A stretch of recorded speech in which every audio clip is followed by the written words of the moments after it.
Good evening, this is the Oscar expert here, and it's time to review God's Creatures. This is directed by Sila Davis and Anna Rose Helmer, who also directed The Fits several years back. This is their second feature. It is an A24. Oh, did he just say A24? You bet I did, film kids. A drama that takes place in an oyster town off the coast of Ireland. We follow Emily Watson in what I think is one of her best and most major roles in years. She plays a mother whose son, played by Paul Mescal, randomly comes back into town after an absence. And following this, something starts to happen in the town that really changes our main character Aileen's view of the small world that she's spent so long building a life in, as well as her own morals. That something might get revealed in the trailer, but I didn't know what it was going in. I thought the movie benefited from me not knowing, so I'm not saying it here. Though it's not like a movie ruining spoiler. This film unfolds slowly and quietly. Around the midpoint, I started wondering,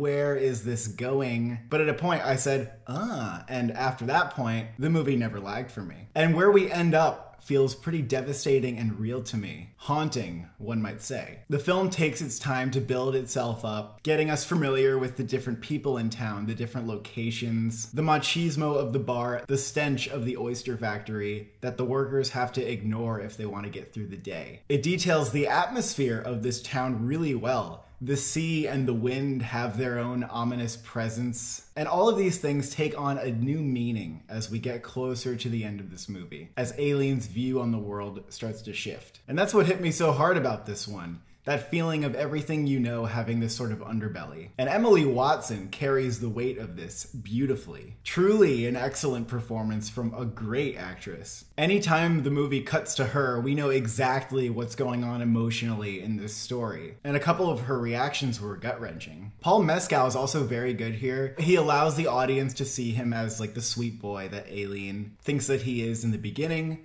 but also to kind of question what else could be going on with him. Another standout performance here is Aisling Franciosi, who you may know from The Nightingale. Her character has a couple really crucial scenes towards the end, and she carries a lot of weight. Shout out to the eerie score, where I can almost feel the raw, rusty texture of the thumping percussion. It really helped bring an ominous quality to certain scenes. By the end of this movie, I felt the unease of our protagonist and what she was going through, watching the world around her change before her eyes. And that's good food to me when I feel unsettled past the credits going up. Emily Watson really brought it, but also major props to the two directors on this film. The way that they shaped this town and gave it a real palpable sense of atmosphere. My biggest issue with the movie, as I kind of said, is that it wasn't moving as quickly as I wanted it to in the middle. But by the end, I did think, maybe the movie's slower pace and the way it unfolds did contribute to the effect that the movie had on me by the end. So I would definitely recommend you see this movie